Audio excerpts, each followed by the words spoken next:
Graça e paz, irmãos, bom dia. Que o Senhor, graças a Deus por nós podermos cantar a palavra dEle, para nós podermos orar e engrandecer o nome do Senhor. Eu quero mais uma vez orar, para que o Senhor nos dê graça nesta manhã de falarmos da palavra dEle, esse tema tão maravilhoso, chamados para ser santos. Pai, eu te agradeço, Senhor, mais uma vez pelo privilégio de nós nos reunirmos como igreja neste local, sabendo, Senhor, que nós estamos aqui para louvar, bendizer, engrandecer, reverenciar o Teu nome, em nome de Jesus Cristo. Te agradecer também, Senhor, pela nova vida, pela salvação. Te agradecer porque o Senhor nos arrancou do mundo de pecado e nos transportou para o reino do Filho do Seu amor. Te agradecer, Senhor, pela nova vida. Te agradecer pelo perdão dos pecados concedidos por Cristo Jesus na cruz do Calvário. Te agradecer, Senhor, pela ressurreição. Também, Senhor, quando o Senhor ressuscitou o Teu Filho, nós fomos ressuscitados com Ele e a partir daí nós temos uma nova vida. As coisas velhas já passaram, eis que tudo se fez novo. Senhor, obrigado pela vida dos irmãos, esses que estão presentes, aqueles que estão ouvindo. Que o Teu Espírito Santo fale com cada um de nós nesta manhã, Senhor. Fala conosco, ajuda-nos a compreender a Tua palavra, ajuda-nos, Senhor, a estar cada dia mais diante do Senhor, buscando a Tua presença, orando, lendo a Bíblia, nos relacionando, Senhor, com os irmãos e principalmente com o Senhor, a sós, em família, em grupos. Meu Deus, coloca-nos, Senhor, leva-nos, incomode os nossos corações a estarmos diante do Senhor, diante de um mundo tão perverso que não quer o Senhor, que foge do Senhor. Ajuda-nos, Pai, a ir ao Teu encontro, Senhor, a nos refugiar no Senhor, para a honra e glória do Teu nome, em nome de Jesus. Amém.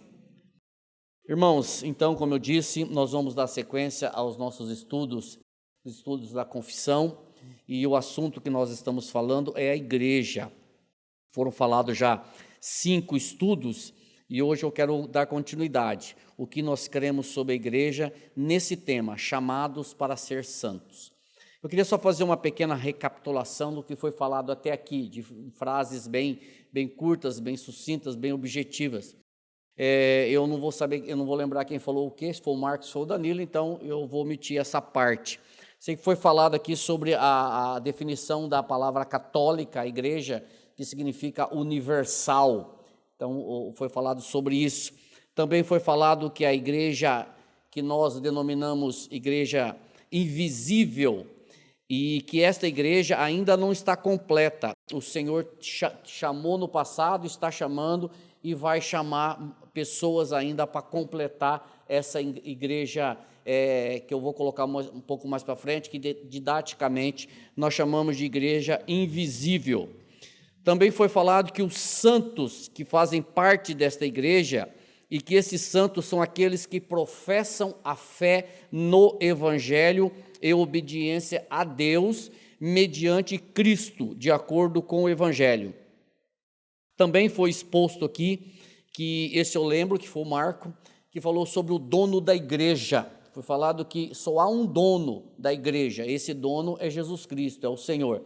Então falamos aqui, ressaltamos bastante que hoje nós temos algumas igrejas que têm donos, entendeu? Mas o dono da igreja, o verdadeiro dono da igreja e único é Deus. E o cabeça dessa igreja é Jesus Cristo. A igreja séria, a igreja bíblica, é essa a hierarquia da igreja. O dono dela é Deus.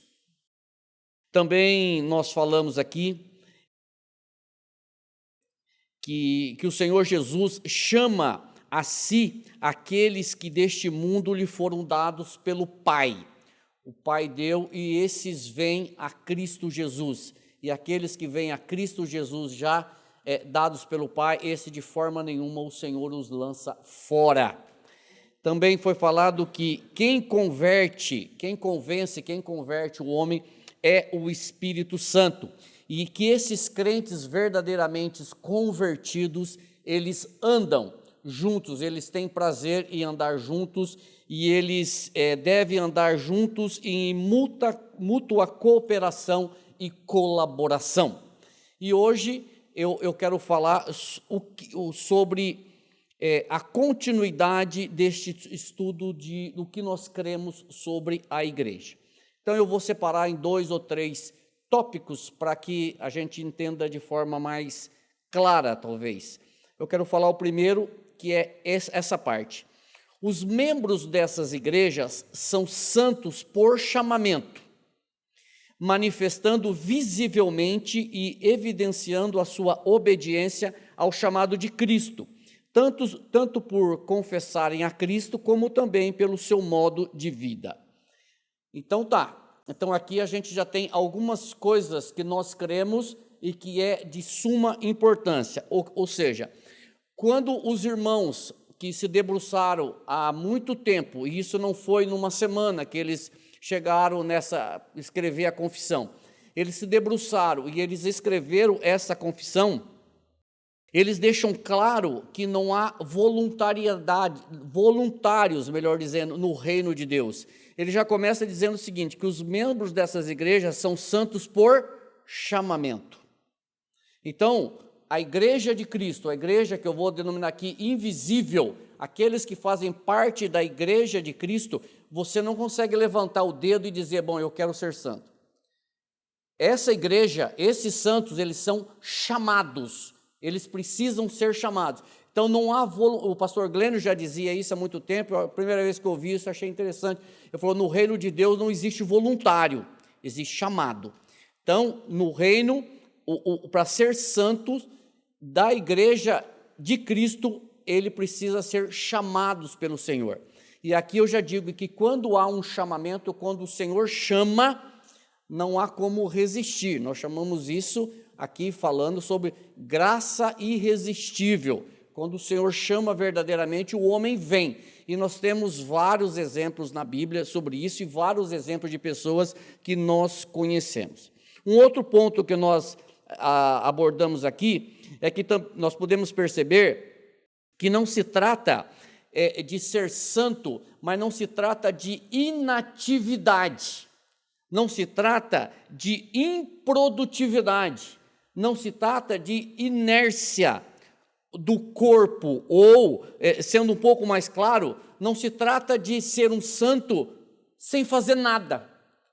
Quando o Senhor nos chama, quando o Senhor chamou os seus para fazer parte da igreja, não significa, bom, hoje eu sou crente, isso não significa acomodação. Não significa, bom, eu faço parte da igreja, bom, agora eu vou cruzar meus braços porque eu já sou salvo mesmo. Então, não se trata de improdutividade, não se trata de inatividade, não se trata de não fazer nada. Nós somos chamados para ser santos. E eu já vou adiantar aqui, antes que você comece a fazer uma confusão aí na sua cabeça, santo, por favor, não transporte a sua mente para uma imagem numa parede de uma pessoa, geralmente com uma visão um pouco assim tal, que você vá lá e pedir um milagre para ele. Não é esse santo, tá? Santo, toda vez que você lê santo na Bíblia, entenda-se como uma pessoa separada do mundo para Deus. Isso é a definição de santo. Santo significa separado. Porém, santo não significa impecável. Santo não significa sem defeito. Santo não significa perfeito. Significa separado. Mesmo porque, se santo fosse perfeito, nós só temos um, que é Cristo Jesus. Todos os homens que nasceram após Adão, nasceram pecadores. Então, todos foram pecadores. E eu tenho uma notícia triste para você. Você faz parte dessa relação. Todos nascemos pecadores. Você pode dizer assim, mas eu sou um pecador? Desculpa te dizer, mas você é. Você é um pecador salvo pela graça de Deus, como eu também. Salvos pela graça de Deus, mas isso não significa que nós não somos pecadores. Eu disse aqui, ser chamados para ser santo implica em ação por parte do santo. Também não há possibilidade de tornar-se santo por si só. Como eu disse, você não se denomina santo. Você não, eu vou ser santo a partir de segunda-feira. Não é possível fazer isso. Você precisa ser chamado para ser santo. Não há, como eu disse, voluntariedade, não se trata de uma ação unilateral do homem, mas é uma ação unilateral de Deus. A salvação, nem eu nem você atuamos na salvação. A salvação não é por obras, a salvação não é pela ação do homem, a salvação é uma ação unilateral de Deus. É Ele que nos chama, é Ele que nos salvou, é Ele que nos retirou ou nos tirou do mundo de pecado, é Ele que converteu o seu coração, foi Ele que fez isso na sua vida. Você e eu não queríamos isso, e nós vamos ver aqui que nós temos, nem o apóstolo Paulo queria isso, mas foi uma ação unilateral de Deus. Então, ser chamado, ser crente, não é você se voluntariar para ser crente, mas é o Senhor que te chamou para ser crente, para andar nos caminhos dele, para viver diante dele. Olha o que nós percebemos aqui. Vamos ler um primeiro texto, que é Romanos capítulo 1, versículo 7. A todos os amados de Deus que estáis em Roma, chamados para ser de santos, graça a vós outros e paz da parte de Deus Pai e do Senhor Jesus Cristo. Romanos 1, 7. Irmãos, dentro da igreja que se reúne em qualquer lugar, como eu disse, didaticamente conhecida como igreja visível, dentro da igreja visível existe a igreja invisível, que é a igreja de Jesus Cristo. Muito bem, dentro de uma igreja que se reúne em qualquer lugar, tem muitas pessoas que não são santas. Nossa, é possível isso? Claro que é possível isso. É possível dentro de uma igreja visível ter pessoas que não são crentes. Isso é possível? É possível. Nós tínhamos até entre os apóstolos um que traiu Jesus Cristo. Então, dentro de uma igreja visível, é possível ter pessoas que não sejam crentes, que não sejam santos, que não sejam salvos.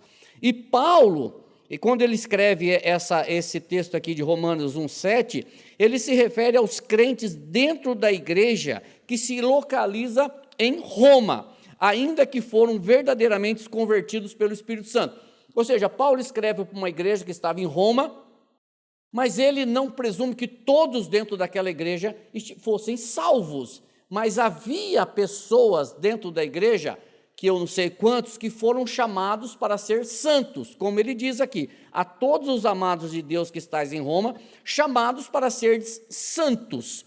Agora, nós não podemos achar que, como eu disse, repito, que todo mundo dentro de uma igreja são crentes verdadeiros, que todo mundo dentro de uma igreja é santo verdadeiramente. Pois bem, e quem são os crentes, os santos verdadeiros? E aqui, fazendo menção a esse versículo de Romanos 1,7.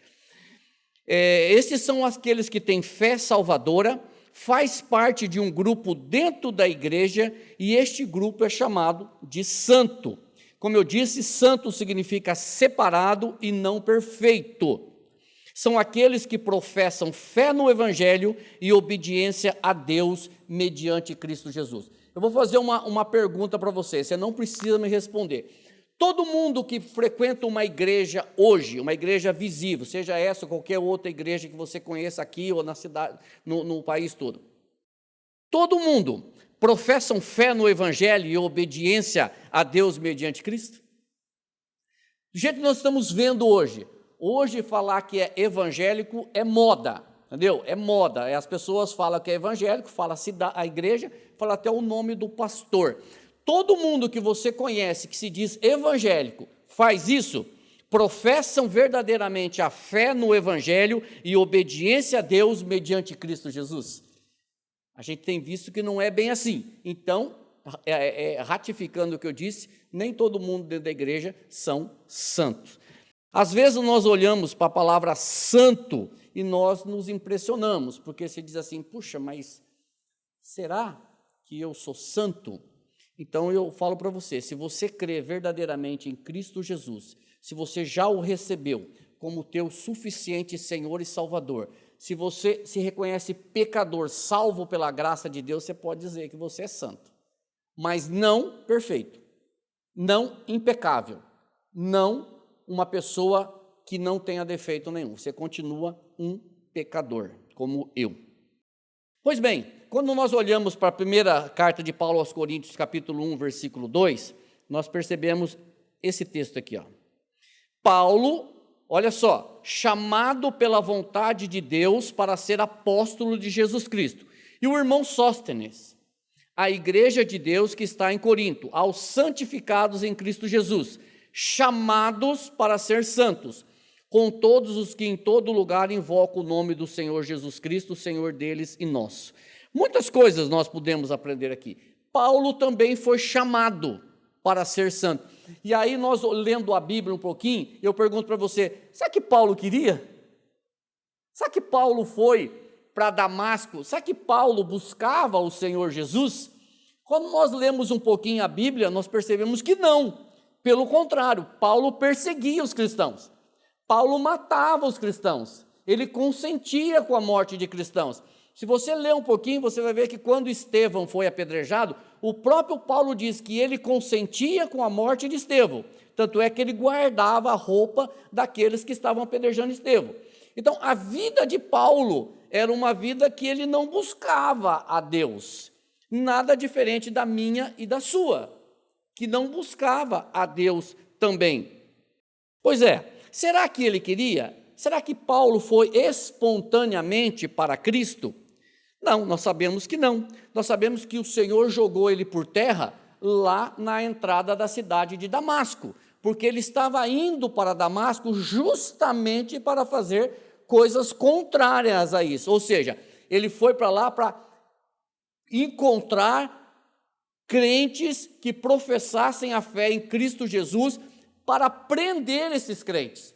Chega um certo ponto, uma passagem da Bíblia, que ele diz que ele torturava esses crentes, tanto a ponto deles blasfemarem a fé em Cristo Jesus. Então, essa era a vida de Paulo. Ele não queria a Cristo Jesus. Só que a Bíblia diz aqui, ele falando, chamados pela vontade de Deus.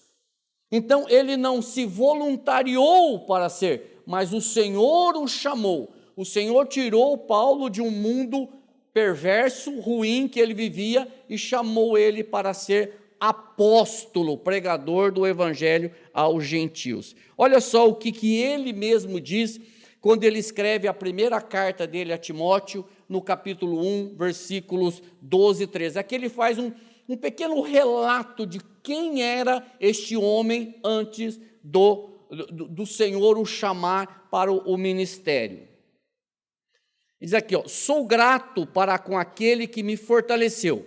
E ele diz, Cristo Jesus, nosso Senhor, que me considerou fiel. Irmãos, vamos analisar aqui o texto. Que me considerou, ou seja, não foi ele que se considerou fiel, mas foi o Senhor Jesus que o considerou fiel, designando-me para o ministério. Novamente, ele não se voluntariou. Eu vou lá, eu quero ser. Não, o Senhor designou Paulo para o ministério.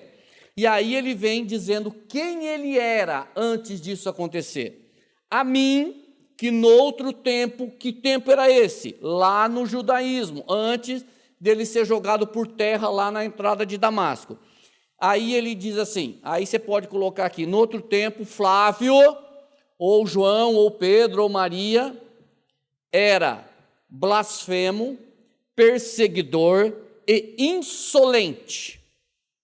Mas obtive misericórdia, pois o fiz na ignorância, na incredulidade.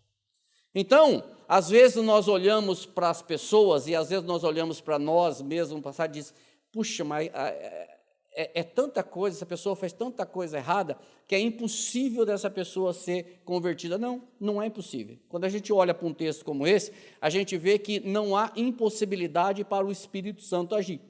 Então ele buscou Paulo, que era um blasfemo, um perseguidor e um insolente, e o considerou fiel, designando-o para o ministério. Então eu vou fazer mais uma aplicação para você aqui e para mim. Se hoje você é um cristão, é um crente em Cristo Jesus, saiba que foi o Senhor que fez isso na sua vida. Foi Ele que fez isso na sua vida, não foi você. Enquanto alguém achar que é pela sua força, é pelo seu muque, pela sua sabedoria, pelo aquilo que você sabe, está errado. Nós percebemos aqui claramente quem é que chama as pessoas para ser santo. É o Senhor que chama, e não é de outra forma. Eu vou insistir nessa palavra até o final do estudo. Não é voluntariado, é chamado, que é totalmente diferente uma da outra. E da mesma forma, Paulo também não presume que todos os membros da igreja em Corinto fossem salvos.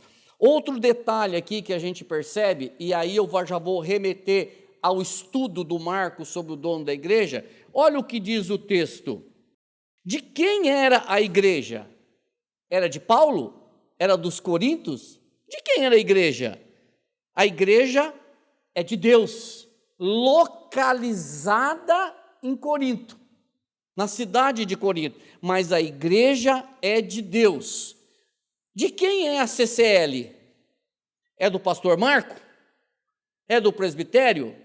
Não, é de Deus, localizada em Londrina, aqui nesse espaço físico, mas esta igreja, esta comunidade é de Deus.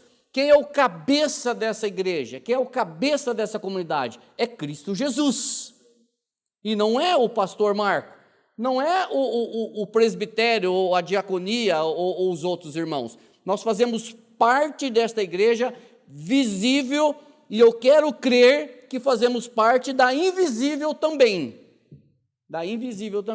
mas esta igreja, ela está localizada em Londrina, e o dono dela é Deus, o cabeça dela é Cristo Jesus.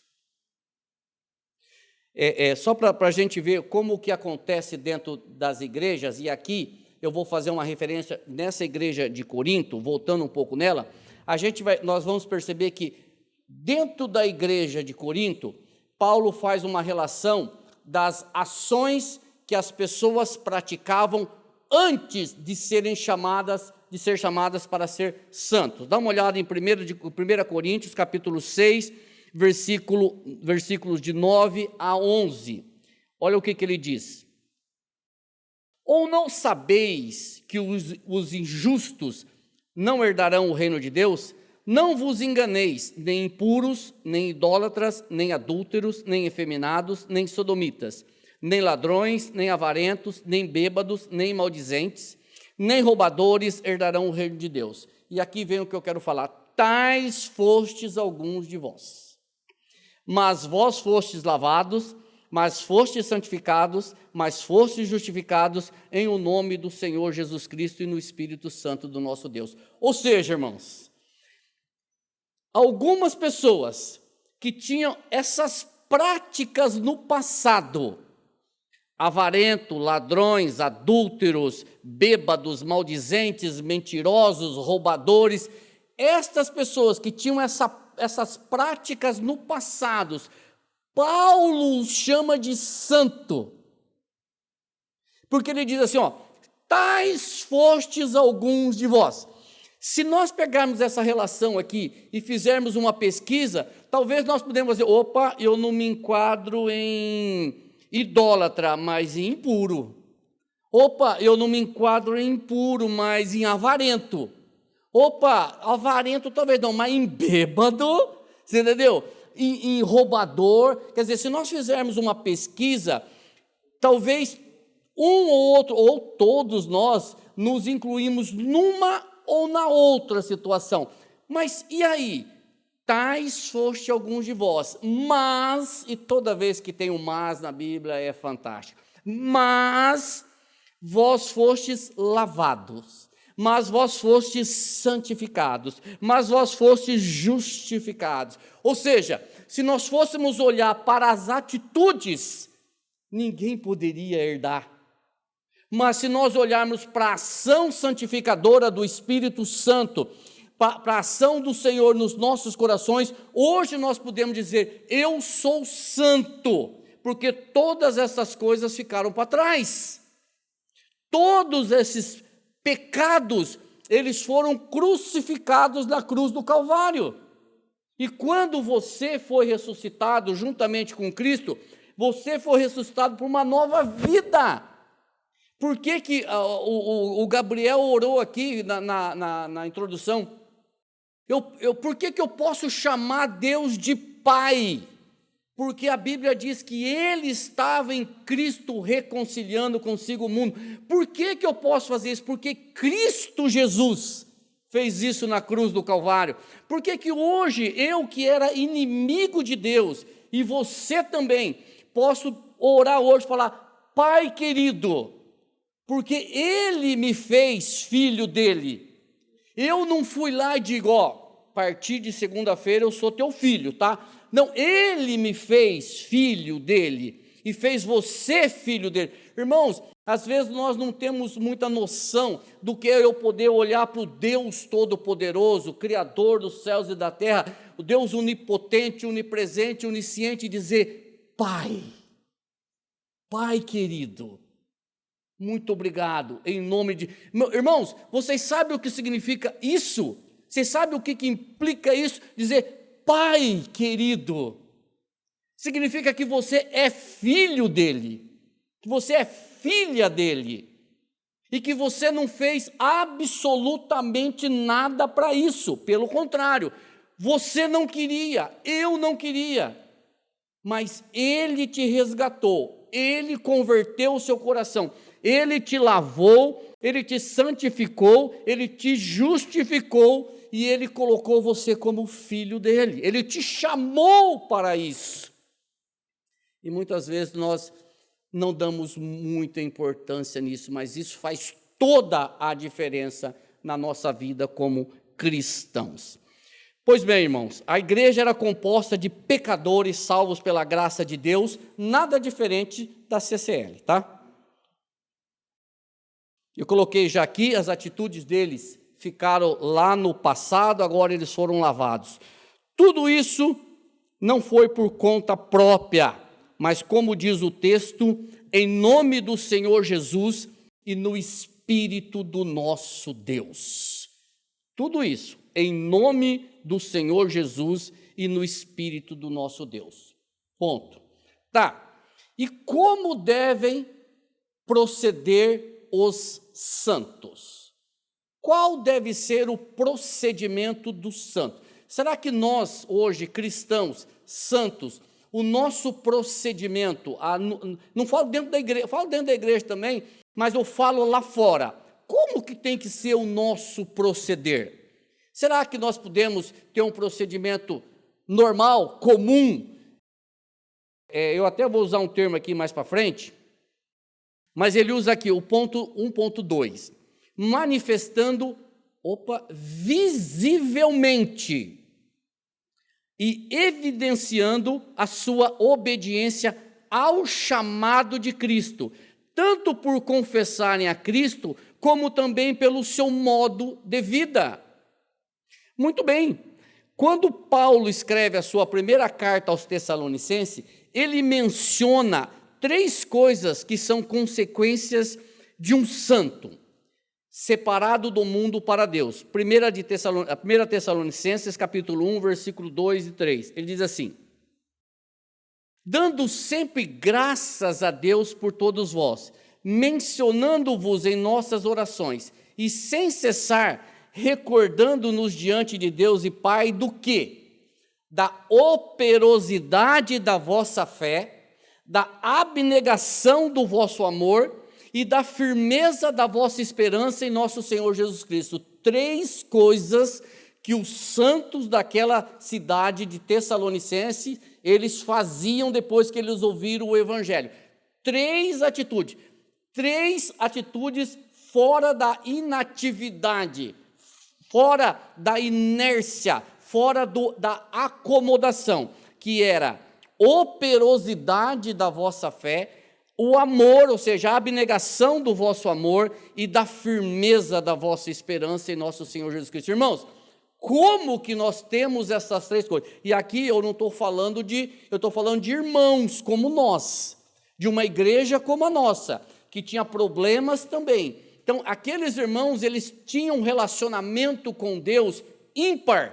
Eles tinham um relacionamento com os irmãos da mesma forma. Eles amavam os irmãos mutuamente, como já foi um estudo anterior, eu vou falar um pouco mais. Ou seja, havia ação por parte dos irmãos, haviam atividades por parte deles, porque da mesma forma que nós, eles foram tirados do mundo e chamados para servir o Senhor, ou seja, chamados para ser santos.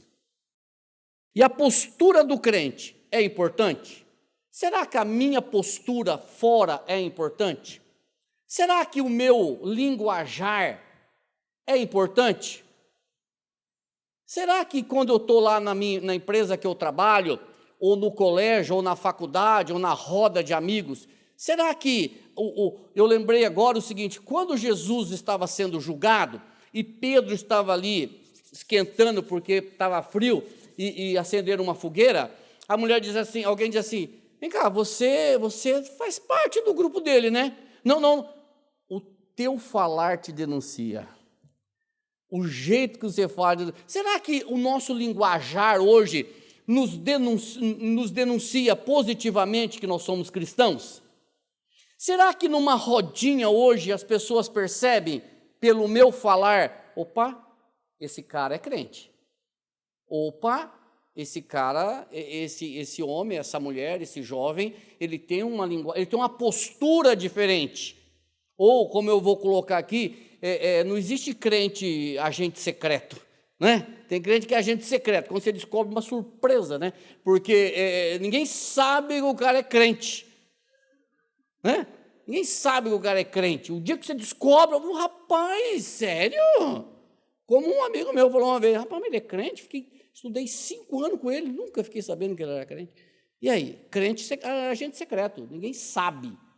Entendeu? A conversa vai para cá, você vai junto. A conversa vai para cá, você vai junto. Você recebe um WhatsApp pornográfico, você vai junto. Você recebe uma piadinha da Bíblia, você vai junto.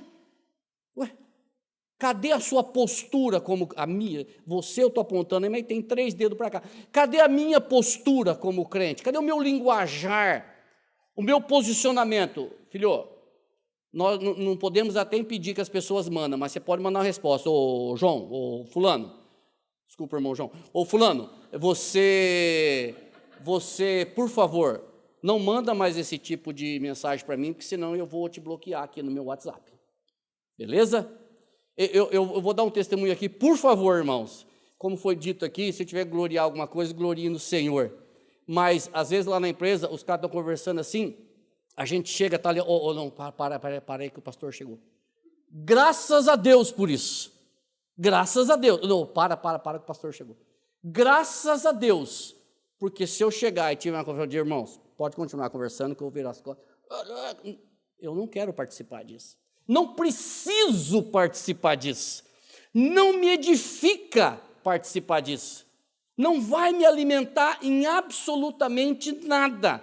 Pelo contrário, vai tirar a minha paz. Então, irmãos, qual é a minha postura e a sua postura? Você e eu fomos chamados para ser santos. Vocês têm noção do impacto que é essa frase? Nós somos chamados para ser santos. Nós somos chamados para fazer diferença neste mundo. Eu não estou aqui, irmãos, por favor, dando bronca, impondo, mas é a palavra que fala isso. É a palavra que diz isso. Nós somos chamados para isso. Deixa eu me achar aqui. Efésios, capítulo 4, versículo 29, Paulo fala como que tem que ser um pouco do nosso linguajar, o que tem que sair da nossa boca. Ele diz assim, ó, não saia da vossa boca nenhuma palavra torpe. Torpe e podre é a mesma coisa. E sim, unicamente a que for boa para a edificação, conforme a necessidade, e assim transmita graça aos que ouvem. Oh, glória! Sabe, palavra de edificação, palavra moderada, que transmita graça, e não que entra no joguinho da conversa, entendeu? Pois bem, Eu já falei aqui, o comportamento dos santos é importante, o comportamento nosso fora da igreja, principalmente nós que estamos aqui no púlpito. Não existe uma vida divorciada de púlpito e mundo, concorda, pastor? Lá na igreja eu sou o pastor, mas aqui fora, eu já contei essa história para vocês, vou contar de novo, pela 29ª vez. Uma vez o cara contou uma história lá, que é bem interessante, não sei se é verdade, mas bem interessante. Acabou o estudo da escola dominical, o culto da manhã, a hora que todo mundo estava saindo assim, chegou uma mudança. E estava a esposa do pastor liderando a mudança. Aí o pessoal falou assim, ué, irmã, onde você vai? Falou, vou mudar para a igreja. Ué, por que você vai mudar para a igreja? Eu quero o meu marido da igreja, porque aqui ele é um santo, lá em casa ele é um demônio. Eu quero isso aqui, então vou mudar aqui para a igreja. Percebe como é que é o negócio? Eu quero esse aqui eu quero, aquele lá de casa eu não quero. Então, não há divórcio entre a nossa vida aqui na igreja, a minha postura, a sua postura e a postura do mundo. Pois é, mas também não significa perfeição, é só vocês conversar com a minha esposa. Paulo, escrevendo a Timóteo e a Tito, ele dá algumas recomendações sobre a postura e o procedimento de cada um deles. Ele fala primeiro para Timóteo, capítulo 4, versículo 12. Timóteo, ninguém despreze a tua mocidade, pelo contrário, torna-te padrão dos fiéis, na palavra, no procedimento, no amor, na fé e na pureza. Torna-te padrão. Tito, torna-te pessoalmente padrão de boas obras. No ensino, mostra-te integridade, reverência, linguagem sadia e irrepreensível, para que o adversário seja envergonhado, não tendo indignidade nenhuma para dizer a nosso respeito. Não pense aqui, irmão, olha, Paulo era pastor desses homens aqui. Ele era um líder desses homens aqui, o pai espiritual desses homens, vou colocar desse jeito. Então ele escreve essas cartas, chamadas de cartas pastorais, e quando nós vemos ali, não tendo o inimigo, palavras contra nós, não é o diabo não, tá? Isso aqui é as pessoas do mundo, é o pagão, é o ímpio, que olha para você e diz assim, ainda diz que é crente, entendeu? Né? Já ouvi? Depois fala que é crente, porque olha só, olha como é que faz, olha o que age, olha se isso é postura. E isso daqui, irmãos, envergonha o evangelho. Envergonha. E o que Paulo diz aqui? Para que o adversário, para que ele seja envergonhado, e não o evangelho, e não vocês. Para que ele seja envergonhado, não tendo indignidade nenhuma dizer a nosso respeito. Ou seja, para que eu e você não sejamos envergonhados diante da nossa postura ou da nossa linguagem lá no mundo. Lembrando, mas por que você está falando isso? Porque nós somos chamados para ser santos. Nós somos chamados para ser santos. Nós somos chamados para fazer a diferença, e não para ser igual, para fazer a diferença. Os chamados consentem voluntariamente em ter comunhão uns com os outros, de acordo com o mandato de Cristo, e por vontade de Deus, entregam-se uns aos outros e ao Senhor, submetendo-se às ordenanças do Evangelho. Olha, com toda a humildade do mundo, jamais eu teria capacidade para corrigir uma frase. Mas, na minha humildade, eu acho que essa frase ela deveria ter sido escrita de forma diferente. Se eu escrever essa frase, eu ia dizer assim: os chamados têm prazer em ter comunhão uns com os outros, do que consentem ou consentir. Os crentes, os irmãos, os santos, nós temos prazer de ter comunhão com os outros irmãos, mas fica aqui, os chamados consentem voluntariamente em ter comunhão uns com os outros. Eu vou relatar aqui um segredo aqui. Ontem o Gabriel e a Etel foram lá na nossa casa. O Gabriel, Etel, Moisés, Débora e a família. Foi maravilhoso. Não foi gostoso, Gabriel? Se falar que não, depois a gente conversa. Entendeu? Mas foi maravilhoso. O cafezinho que eu errei, ficou lindo, ficou maravilhoso. É gostoso você ter comunhão. É gostoso demais você poder passar ali um período, falar da palavra, falar dos irmãos, mas é gostoso demais você ter comunhão com os irmãos. Então, não é um consentimento aqui, é uma alegria você poder consentir com os irmãos, entendeu? Você poder se relacionar com os irmãos. Claro, tem uns que são um pouco mais chegados. Da mesma forma, é uma alegria a gente poder falar, conversar, desabafar, contar dos problemas e tudo mais. Porque, irmãos, essa comunhão, ela não deve ser um estorvo, ela não deve ser um peso, nem uma obrigação. É uma alegria poder comunhar, ter comunhão com os irmãos, deve ser uma alegria, orar com os irmãos e pelos irmãos. Orar com e pelos irmãos, compartilhar das maravilhas do Senhor, levar as cargas uns dos outros. Quantas pessoas que estão passando por dificuldades, principalmente nesse momento de pandemia, dificuldades mesmo, dificuldades em casa, dificuldades financeiras, de relacionamento, no trabalho. Então, é poder carregar as cargas mesmo, é orar um pelo outro, é dizer, irmãos, alguém disse o seguinte, que às vezes a gente diz assim, irmãos, tudo bem? Torce para ele falar que está tudo bem, né? Porque se ele falar não, fala, ixi, agora ele não está bem, e agora? Vai que ele vai pedir alguma coisa? Não, mas é se colocar verdadeiramente à disposição. Vinícius, tudo bem? Irmãos, eu não estou bem. Ô Vinícius, então vem cá, vamos sentar, o que está acontecendo? Eu estou à tua disposição, mas estar mesmo à tua disposição, e ajudar naquilo que for possível, e não ficar um negócio da boca para fora, entendeu? Tudo bem, Vinícius? Ah, não está muito bem aqui, Deus te abençoe. Entendeu? Entendeu? É ter uma comunhão com os irmãos. Nós somos irmãos. Quando eu chamo o Kleber de irmão, eu estou dizendo, Kleber, se meta na minha vida. Como que era no princípio da igreja? Atos 2, 41, 42. Então, os que lhe aceitaram a palavra foram batizados, havendo um acréscimo naquele dia de quase 3.000 pessoas, e perseveravam na doutrina dos apóstolos e na comunhão, no partir do pão e nas orações. Olha aí. E perseveravam na doutrina dos apóstolos, na comunhão e no partir do pão.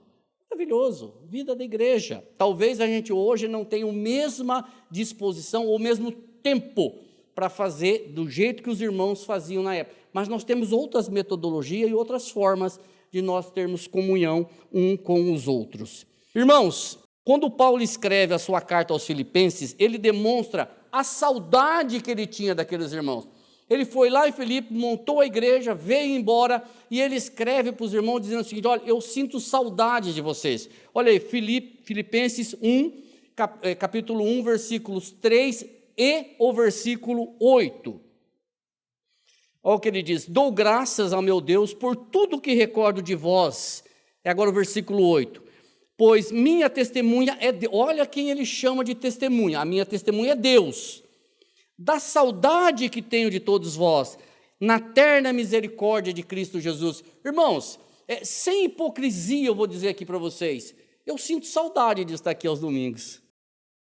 Eu sinto saudade de ver os irmãos. Eu falo com a minha esposa, vamos chegar cedo, vamos chegar mais cedo. Você quer abrir igreja? Não é abrir igreja, é chegar, irmão, graça, como é que você está? Que bom. Eu sinto saudade de estar aqui. De ver os irmãos, quando a gente vê assim, tanta cadeira vazia, eu digo, puxa, podia estar, né, cheia de irmãos aqui, se você puder, não podemos abraçar, mas pelo menos dar um toquinho, irmão, como você está, graças a Deus, eu sinto saudade, irmão, do grupo, nas casas, da gente poder lá se reunir, cantar um louvor lá com o irmão João, e conversar, falar da palavra de Deus. Eu, Flávio, eu sinto essa falta, eu sinto saudade. É o que Paulo está dizendo aqui, olha, da saudade que eu tenho de vocês.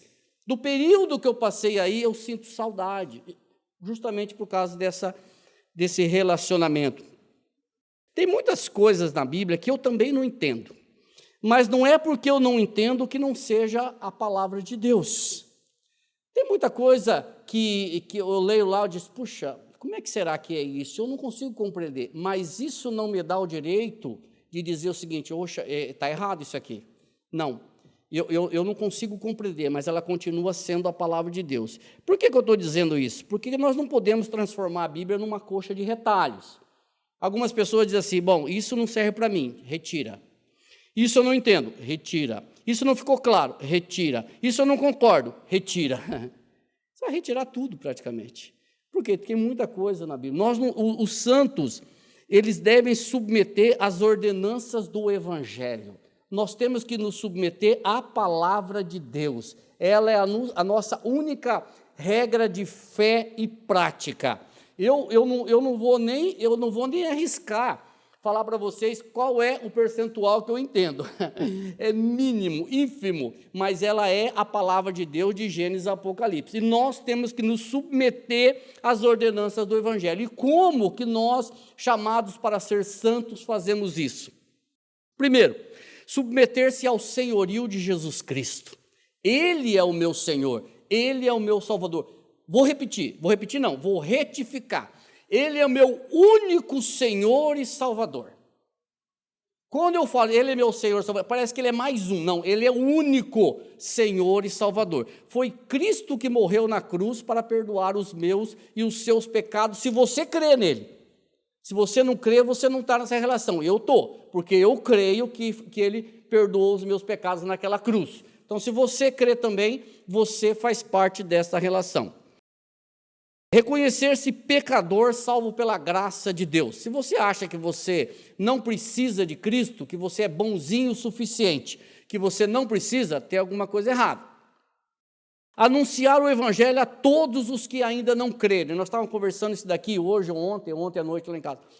Quantas pessoas que nós conhecemos ao nosso redor que ainda não creem, ou ainda não conhecem, ou ainda não foram convertidas a Cristo, ao Senhor, pelo Espírito Santo.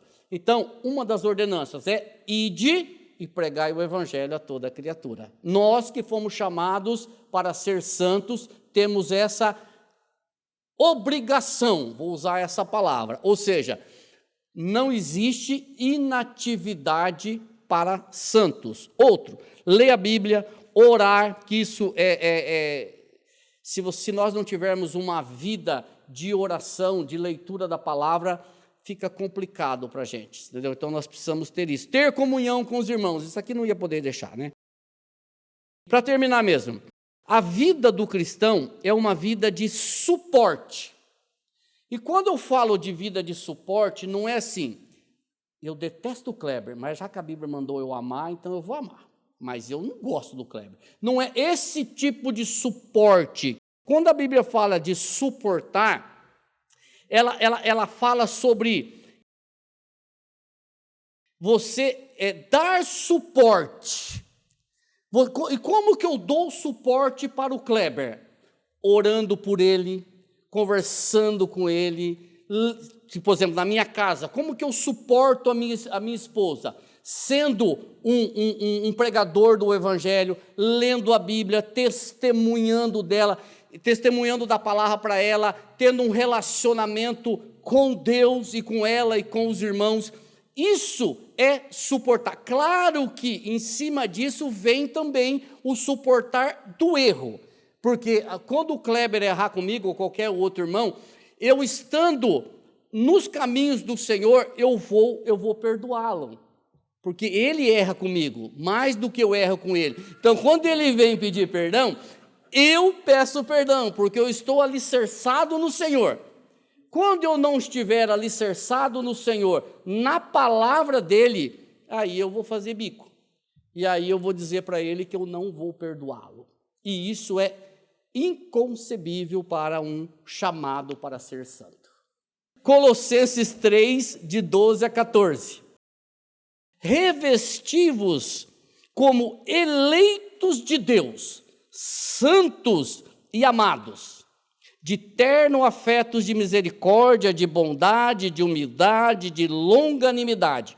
Suportai-vos uns aos outros, perdoai-vos mutuamente, caso alguém tenha motivo de queixa contra outro. Assim como o Senhor vos perdoou, assim também perdoai vós. Acima de tudo isto, porém, esteja o amor, que é o vínculo da perfeição. Ou seja, irmãos, vários ensinamentos. Primeiro, nós somos eleitos, nós somos separados e nós somos amados. E qual a consequência disso? Cheios de terno afeto de misericórdia, de bondade, de humildade, de longanimidade. Se eu tiver cheios disso, então eu suporto o meu irmão. Eu suporto nos dois lados. Eu suporto o meu irmão com oração, com conversa, com relacionamento mútuo, e eu suporto o meu irmão se ele tiver alguma situação contra mim. E Paulo apela de uma forma que ele deixa a gente sem chão. Ele apela para quem? Por exemplo de Cristo.